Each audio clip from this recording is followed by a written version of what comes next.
Vamos partir! A derrota de Roma pelas tribos germânicas em 9 depois de Cristo acaba com a ilusão da superioridade moral dos romanos. O que Roma chama de civilização, seus vizinhos chamam de tirania. É uma lição que Roma parece destinada a repetir. Agora, no século I depois de Cristo, as forças de Roma encontram-se em uma terra lendária que ainda está fora de seu alcance. Britânia. Protegida por densas florestas e habitada por ferozes estranhos, ela fascina e aterroriza os romanos. E conquistá-la será um feito glorioso, digno de um magnífico imperador. Roma, ascensão e queda de um império, a invasão da Britânia.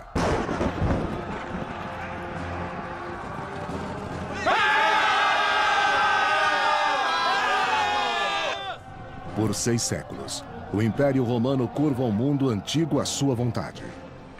Por volta do século IV depois de Cristo, ela se estende das areias da Arábia para a costa rochosa do Mar do Norte. A cada canto, ela seduz seus inimigos com comércio e luxúria. Tudo apoiado pelo pulso de ferro do mais disciplinado exército já visto pelo homem. Os romanos gostavam de pensar que haviam trazido a civilização a outros lugares. Ficavam orgulhosos com o fato de estarem governando bem.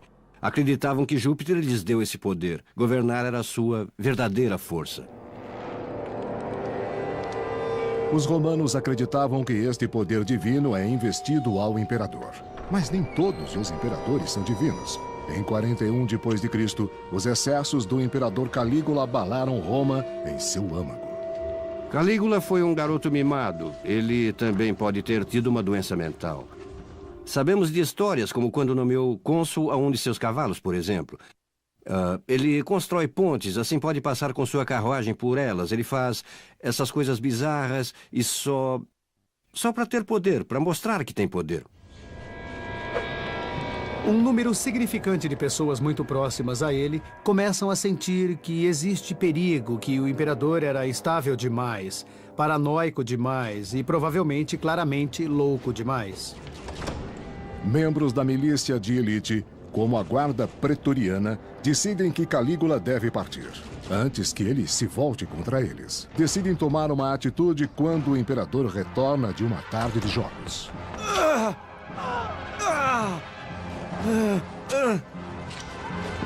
O biógrafo do século I, Suetônio, escreveu: Calígula fica se contorcendo no chão. Ainda estou vivo, ele grita. E diz em seguida, ataquem de novo. E ele sucumbe com mais 30 feridas. Foi realmente um momento crucial que revelou a sustentação militar do poder de um imperador, pela primeira vez de uma forma muito cruel e óbvia.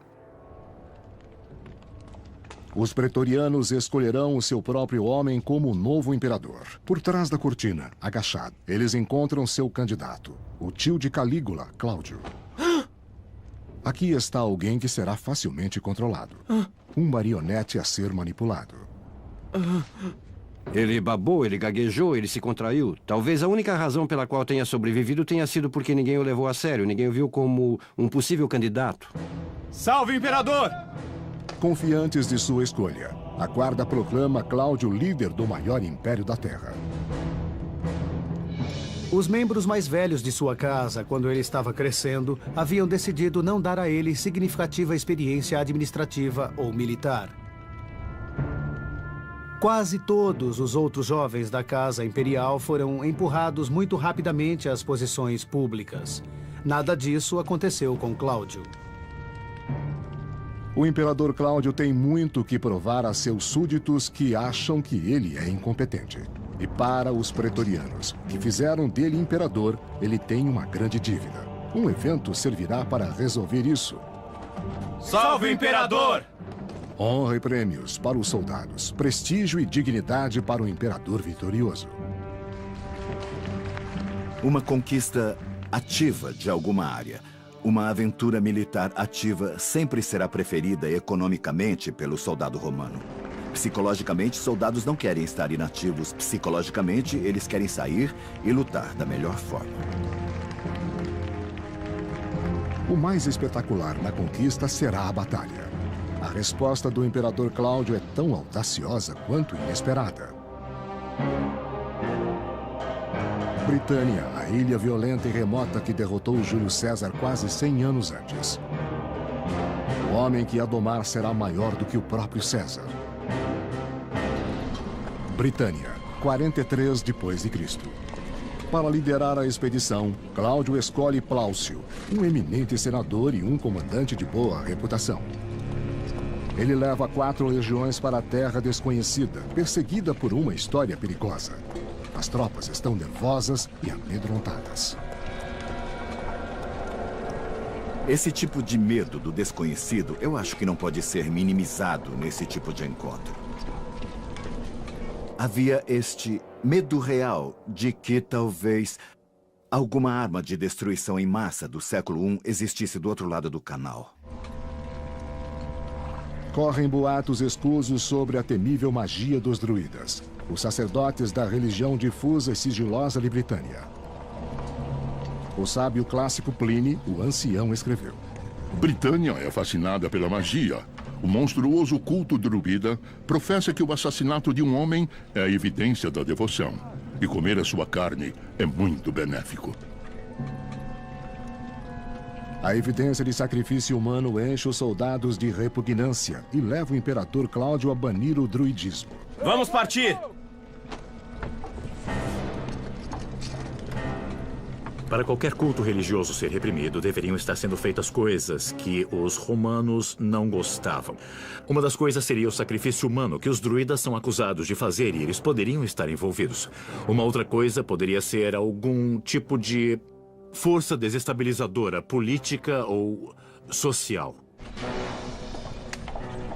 Política e magia, uma combinação mortal. Cautelosamente, os romanos marcham de sua posição provisória ocupada em Rutupiae, atualmente Richborough, em direção do Tâmisa, o rio que se limita com as vastas terras da poderosa tribo dos Catuvelaunos. Você entendeu? Entendi. Envolvido em mistérios druidas, Carataco, príncipe do povo Catuvelauno, não usa armadura. Em vez disso, ele confia na forte magia de sua pintura de guerra. Aparentemente era necessário muito estudo para os druidas serem capazes de dominar essas coisas. Talvez até 20 anos de aprendizagem para aprender os diversos textos, os poemas, os cânticos, as palavras de oração, a magia. Chamaremos isso de táticas de guerrilha de seus oponentes. Os sacerdotes druidas são líderes da rebelião contra os romanos. Eles passam livremente de uma tribo para outra, espalhando informações do inimigo e reunindo novos recrutas. Os druidas não eram apenas intermediários entre o povo e as mercadorias, mas eram juízes, eram líderes, eram indivíduos a serem considerados virtualmente em todas as áreas da sociedade céltica. Os druidas tinham uma participação, tinham poder. Vamos partir! Depressa! Togudum, irmão de Carataco e líder militar do reinado vizinho, chega com seus próprios soldados para dar apoio à resistência. Com suas forças combinadas, os príncipes enfrentam os romanos com suprema confiança.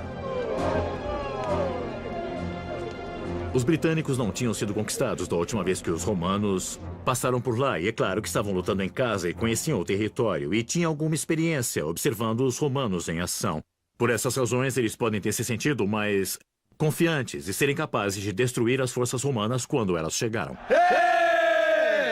Gales tinha o terreno mais difícil e também tinha menos pessoas. Mas eram pessoas que estavam mais voltadas à guerra do que outras.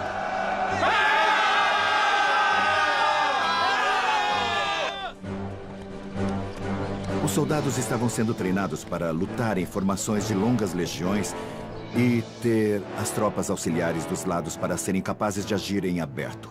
E isso funcionou. Funcionou no norte da África, funcionou no Oriente Médio, funcionou na Gália, funcionou um pouco menos na Alemanha e com certeza não funcionou nem um pouco na Britânia. Historiador do século III, Cássio Dio, escreveu: Os bárbaros se refugiaram nos pântanos e florestas, esperando desgastar os invasores em esforços infrutíferos. Eles sabiam da terra firme e as passagens fáceis em sua região podiam ser encontradas. As tentativas romanas para segui-los não foram bem-sucedidas. Se você está combatendo os romanos, me parece que a estratégia inicial de Britânia era realmente muito boa. Eles permitiram que os romanos desembarcassem sem oposição, e eu acho que o plano era fazê-los chegar e então retirá-los quando estivessem presos mais no interior e não pudessem escapar.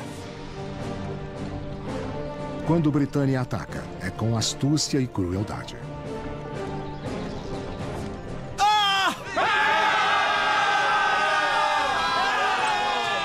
A disciplina dos soldados romanos é ótima, é bem conhecida, bem documentada. O fato de que os soldados romanos possam ser disciplinados mesmo no meio da pior das batalhas é extraordinário e certamente denota uma habilidade militar de liderança e de treinamento que estabelece o soldado romano como o melhor soldado na Terra naquele momento e talvez de toda a história. Em um conflito após o outro, Plaucio sofre derrotas humilhantes, mas ele permanece destemido. O exército romano, acima de tudo, era paciente. Não existe dúvida de vitória decisiva, que essa vai ser uma campanha, e a campanha vai durar muito. Afinal de contas, para onde os romanos tinham que ir?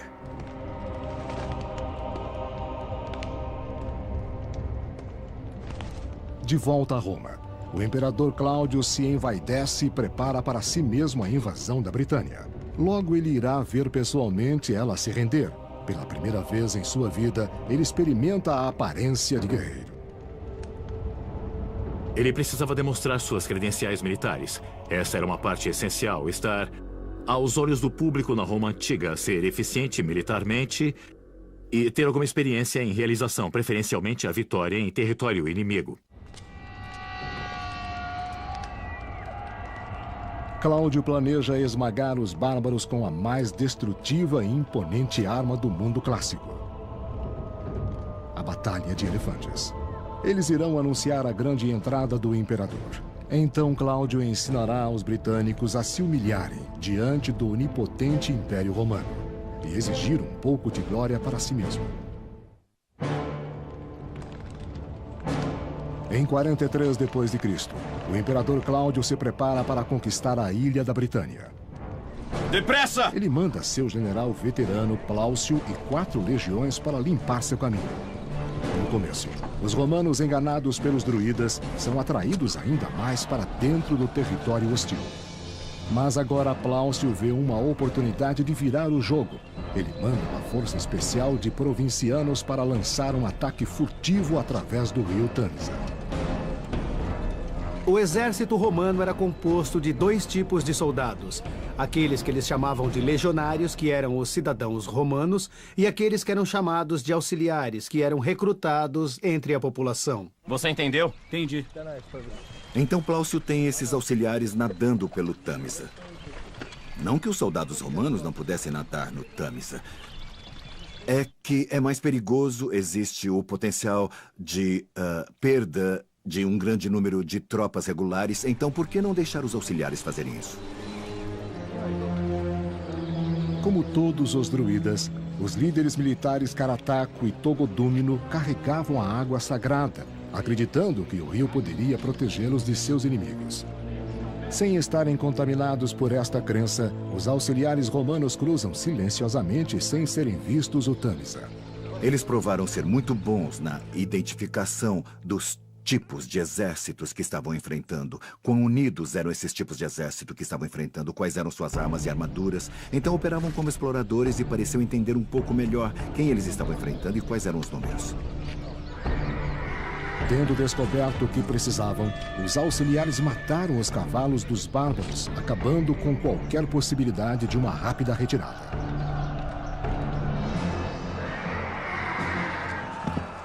Só agora Plaucio envia sua força completa para atacar os catuvelanos.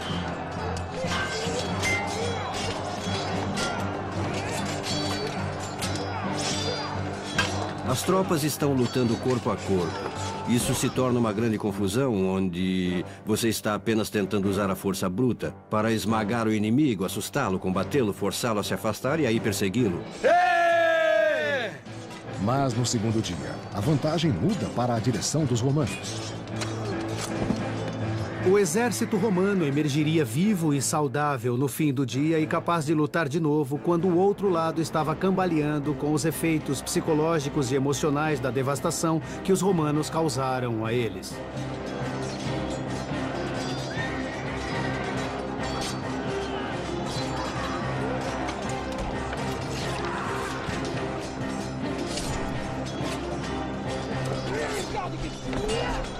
No massacre seguinte, Togodúmino é ferido mortalmente.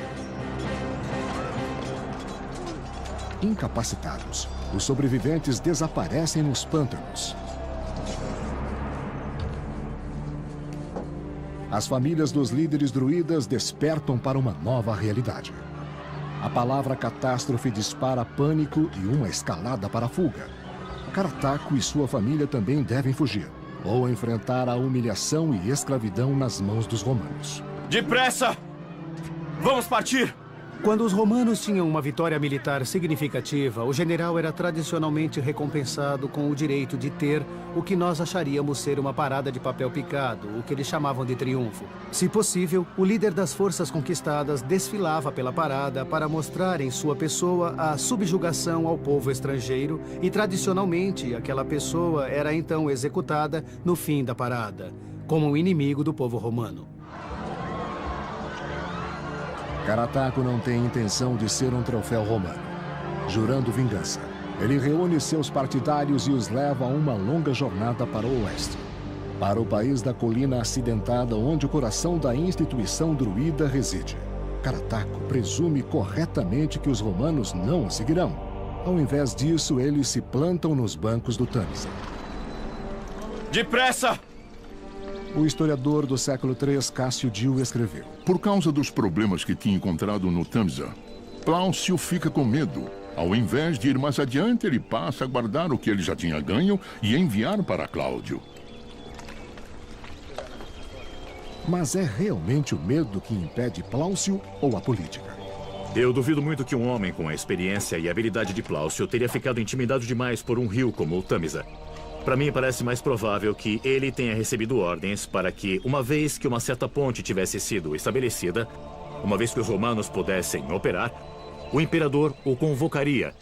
E ele então apareceria em pessoa para estabelecer a credibilidade militar que ele tanto necessitava. O imperador Cláudio tenta navegar para a Britânia.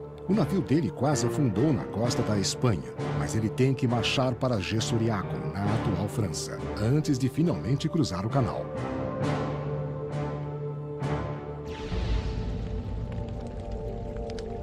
É tarde na estação de campanha militar na época que ele chega.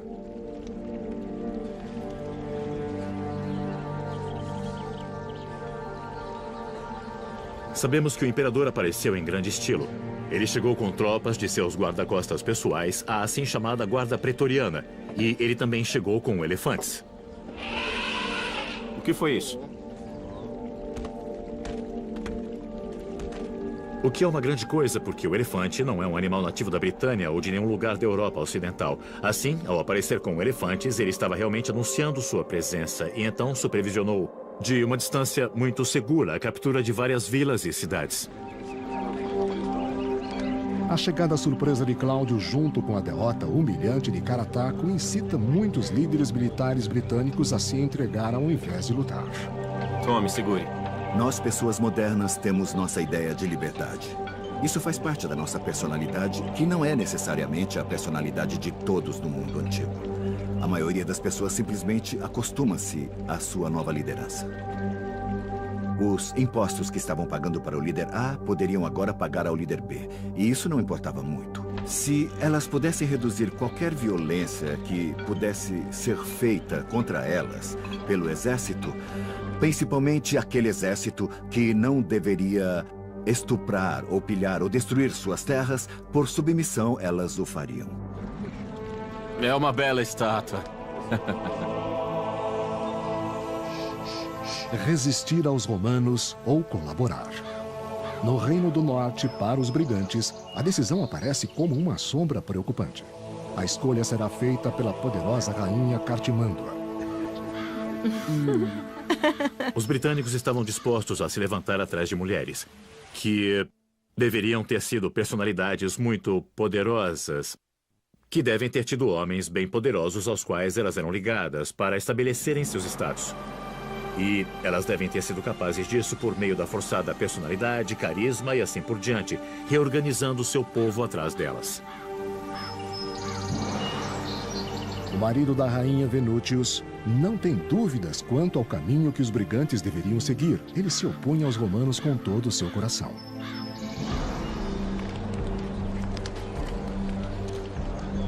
Na área que se tornará conhecida como Gales, não há indecisão. Aqui, o mais violento dos líderes militares adere às formas antigas e rejeita veementemente o domínio imperial. Os druidas se voltam aos seus deuses para conduzir os romanos para longe de sua costa. No momento de necessidade, eles realizam o seu maior mistério: o sacrifício de um homem vivo. O exilado Carataco torna-se seu honrado agente. Sua paixão incendeia a resistência.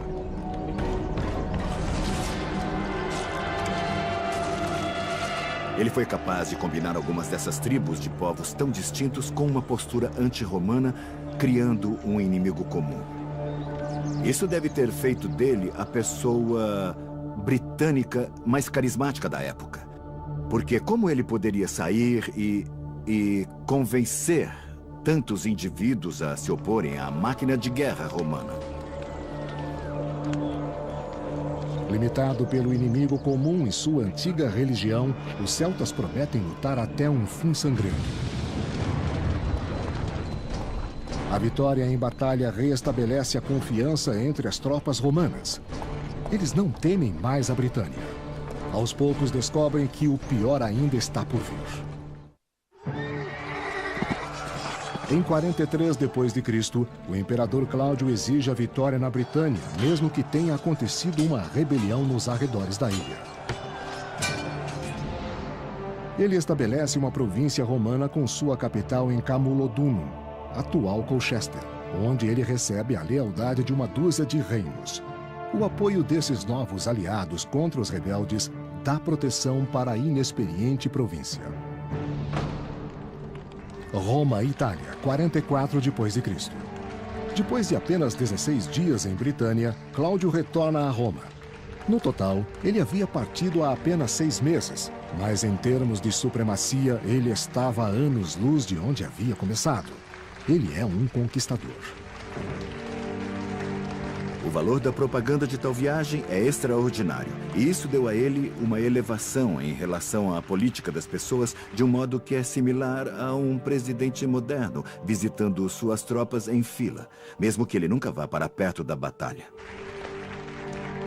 O historiador do século III, Cássio Dio, escreveu: O Senado deu a ele o título de britânicos.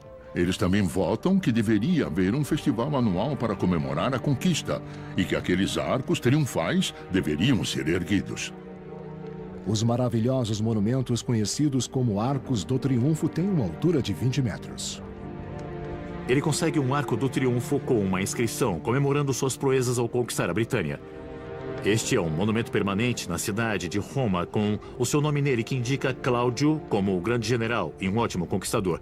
Então as honras militares são o ponto principal da razão para ir à Britânia. E este é o objetivo principal, antes de mais nada, para dar a Cláudio aquele grau de, como eu digo, credibilidade militar, reputação militar que ele não tinha anteriormente.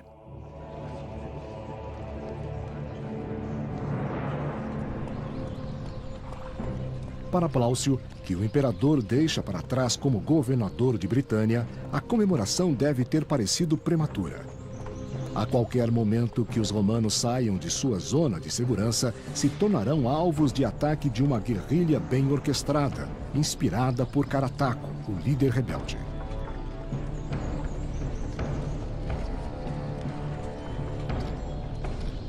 Eles poderiam ter se comunicado por meio de corredores ou mensageiros e, de novo, conhecendo a terra, Conhecendo quais os caminhos mais rápidos entre as diversas partes da Britânia, então teriam uma vantagem em conseguir informações entre as diferentes partes da ilha.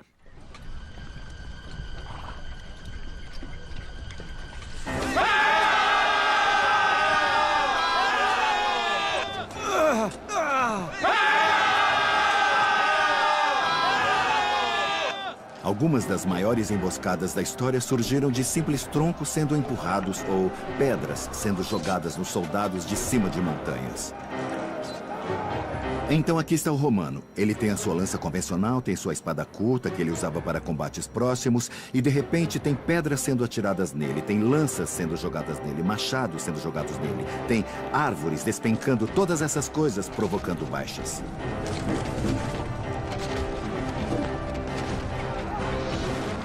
Depressa! Os britânicos superaram os romanos porque conheciam o terreno com seus generais locais. Os generais britânicos inspiravam suas tropas, fazendo discursos nos quais eles os advertiam para repelir os que queriam escravizá-los, estrangeiros que buscavam conquistá-los.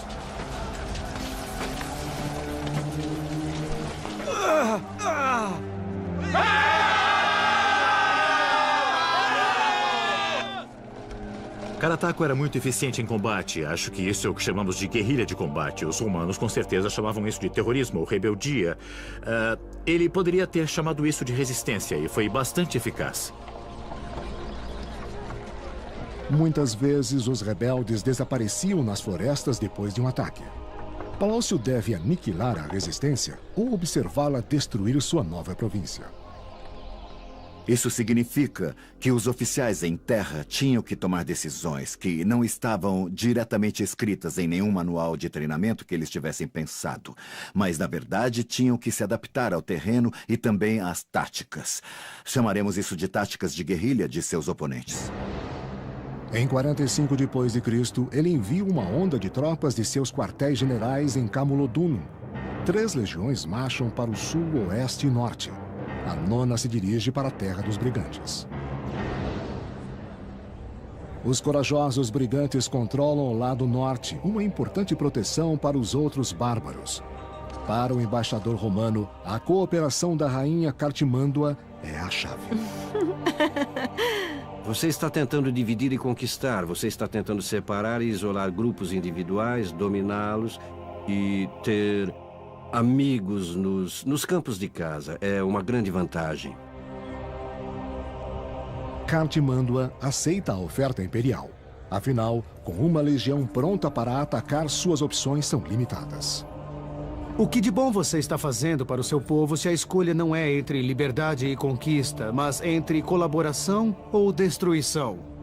Para alguém como Cartimândua, a colaboração com Roma permitiu a ela permanecer em uma posição de autoridade e arriscar muito menos, talvez pessoalmente, do que se tivesse tentado lutar.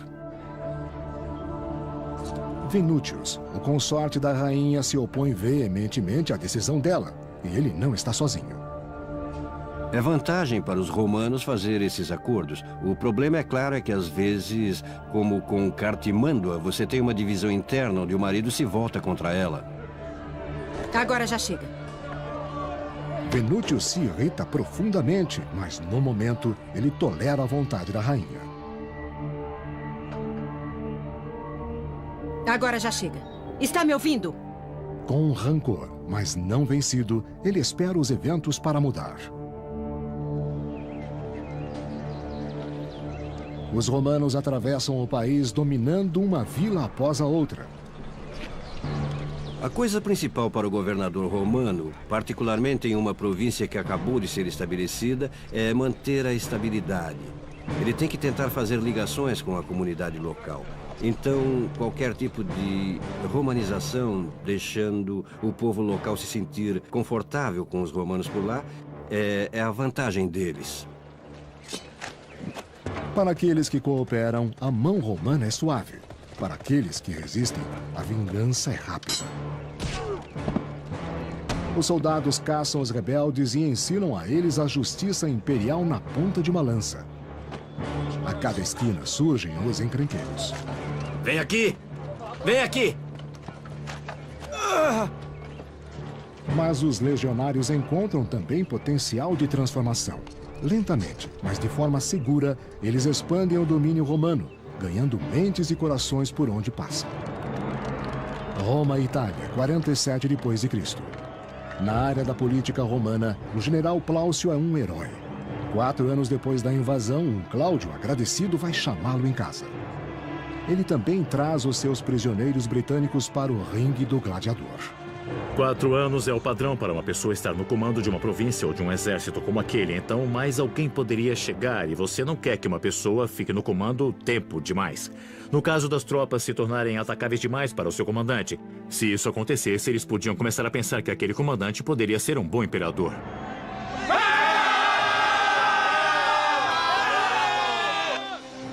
O historiador do século III, Cássio Dio, escreveu: Nos combates de gladiadores, muitas pessoas tomam partido, incluindo os prisioneiros britânicos.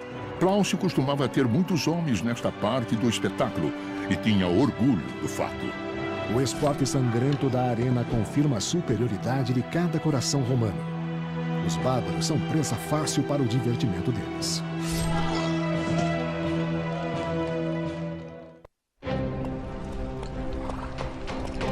Em 41 depois de Cristo, os romanos reivindicavam a parte sul da Britânia. Alguns líderes, como a rainha Cartimândula de Brigantes, vinham para o lado imperial voluntariamente. Mas muitos escolhiam lutar com o príncipe rebelde Carataco. O trabalho de pacificação de uma população ao ponto dos exércitos romanos poderem ser retirados de uma província era um processo árduo. Os romanos devem ter observado por muito tempo o processo de anexação e conquista. Depressa! Eles devem fazer isso quando enfrentam um oponente carismático como Carataco. Carataco pode ter feito a mais significante das rebeliões. Ele parecia ter sido capaz de combinar a maioria do povo britânico e eles tiveram sucesso.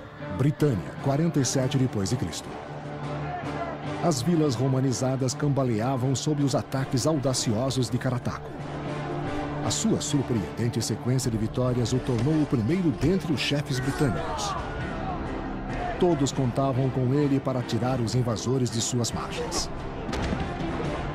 Em novembro, quando ele soube que um novo governador romano foi designado para a Britânia, Carataco lança seu mais rancoroso ataque. O novo governador Escápula tem uma recepção sangrenta em sua província. Mas as coisas não acontecem como Carataco prevê. As tropas romanas nunca vacilam.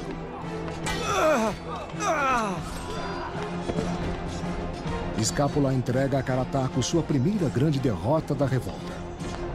Ainda assim, o líder rebelde permanece desafiador. Carataco se retira para o sul de Gales e inicia ali uma revolta. Conforme se espalha para o norte através da cidade de Colina, Escápula tira a 9ª Legião para fora de Brigantes e se dirige para o oeste. Tudo o que ele encontra são mulheres e crianças. Os rebeldes tinham desaparecido como fumaça nas colinas. A rebelião de Welsh floresceu como quase todas as rebeliões em Gales irão florescer no início do período moderno, simplesmente porque é difícil lidar com os rebeldes.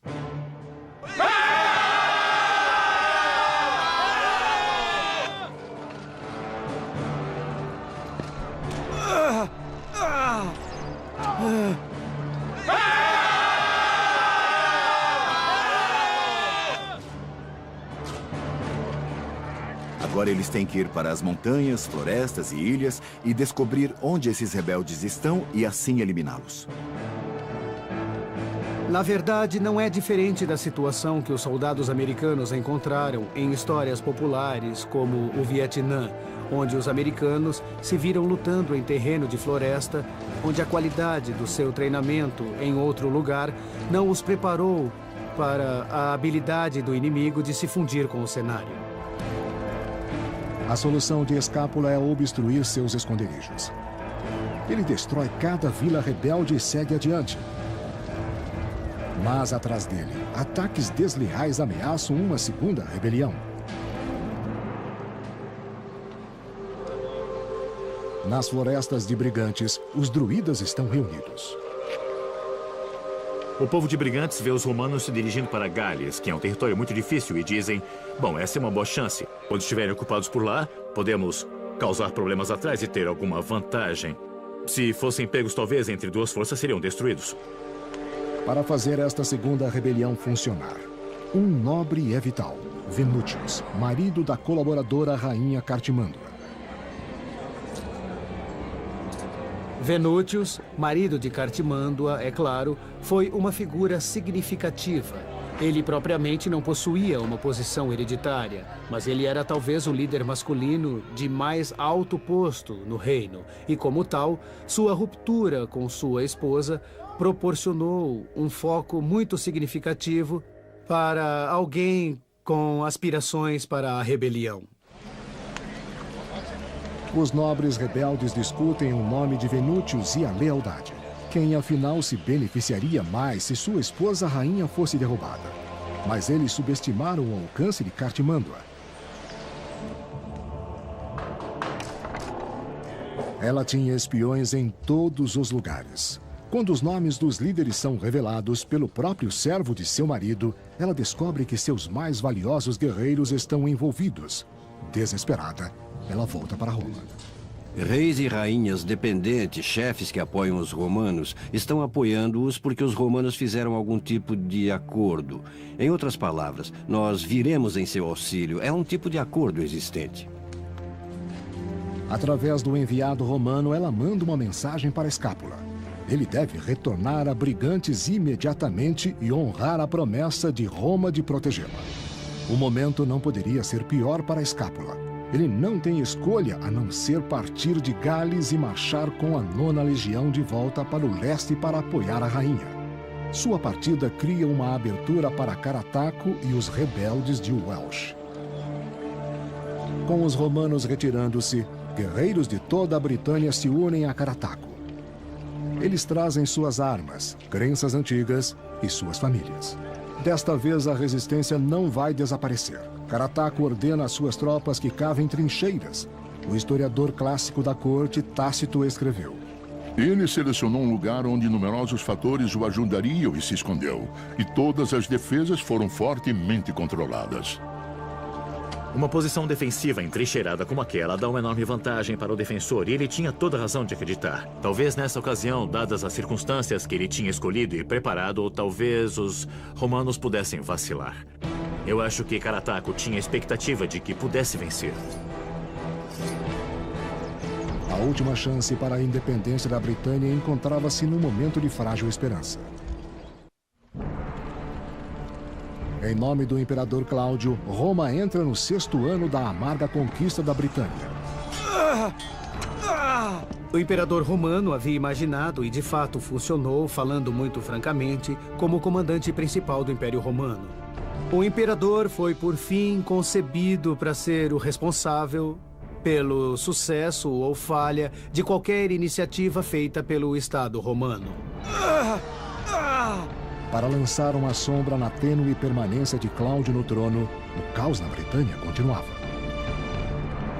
Britânia, 49 depois de Cristo. Cartimandua, a rainha do norte protegida por Roma, exige que o império a defenda em seus assuntos de guerra. Ela e seus seguidores se trancam em sua fortaleza esperando que o general romano Escápula os resgate. Resumindo, Escápula aniquila os assuntos de amotinação e traz para Cartimandua a cabeça de seu líder. O consorte real Venútius é ultrajado. Sua compaixão pela resistência torna-se mais forte.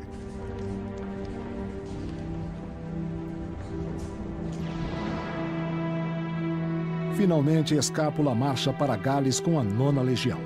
Desesperado para acabar com Carataco, ele dobra o contingente de sua tropa, ordenando que a 20ª Legião também saia de Camulodunum. Em 50 depois de Cristo, com a honra do Império pesando sobre ele, Escápula lidera milhares de homens, os mais altamente treinados na terra, contra um inimigo bem entrincheirado e determinado. Pode ter sido possível para um homem como Escápula persuadir Cláudio que falar Sob circunstâncias particulares, teria sido aceitável. Mas o que estava em jogo, além, digamos, da vida e da morte, era a sua chance de um posto mais alto depois deste. A falha não é uma opção, mas a vitória não será fácil.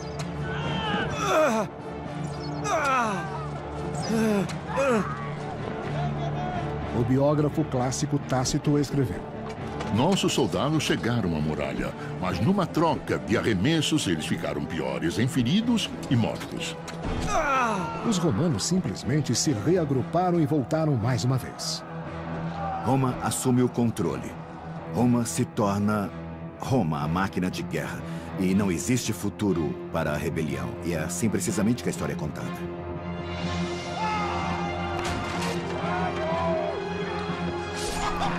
Eles realmente queriam pegar os britânicos e finalmente terminou essa coisa. Acho que a veemência e agressividade do ataque foram tão fortes que os britânicos ficaram assolados. Aquele mais afortunado tinha uma morte rápida. O restante logo era capturado. Humilhação, escravidão e ritual de assassinato esperavam os capturados. Para o seu horror, Carataco percebe que sua esposa e filhos estavam entre eles. Carataco escapa. Extraordinariamente. Ele foge e faz todo o caminho até o reino de Brigantes.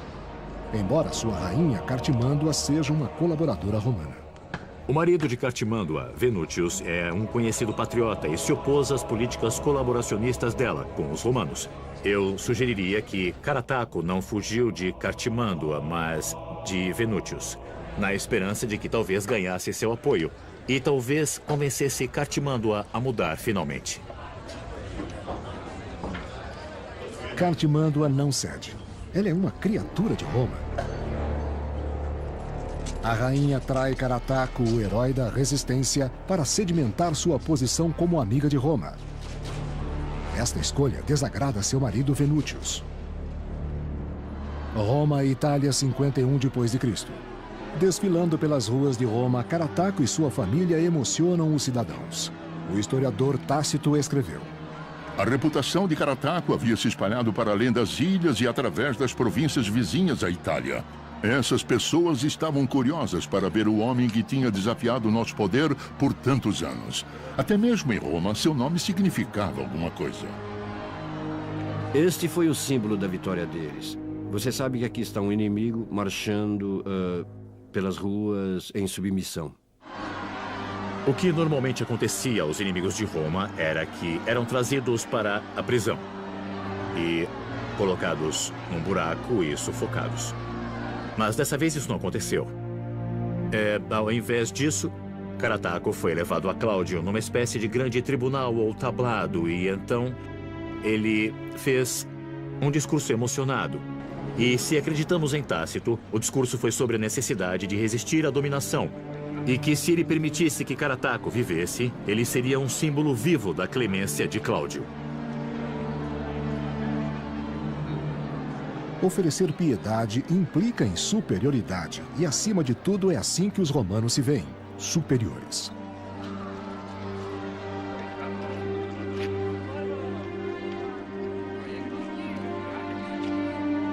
Comovido pelo discurso de Carataco, Cláudio concede a ele e a toda a sua família o perdão. Ele deve ter sido levado para uma vila em algum lugar nas vizinhanças de Roma, onde poderia ter vivido sua vida em relativo conforto. Mas é claro, sem liberdade. Em uma gaiola dourada. A adaptação de Carataco está finalmente completada.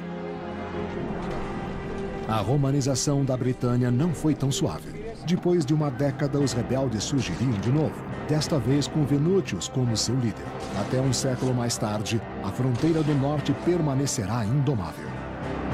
Ela nunca foi completamente romanizada, é apenas muito distante. E os romanos irão ter que construir o muro de Hadrian para manter os invasores afastados do norte. Será difícil manter e finalmente eles irão abandoná-lo. E, francamente, não sobrou muita coisa do domínio romano em Britânia. Conquistada para apoiar a reputação de um imperador, a ilha perdeu homens e recursos por séculos. E Quando Roma caísse finalmente, a Britânia seria a primeira a voltar ao seu estado bárbaro.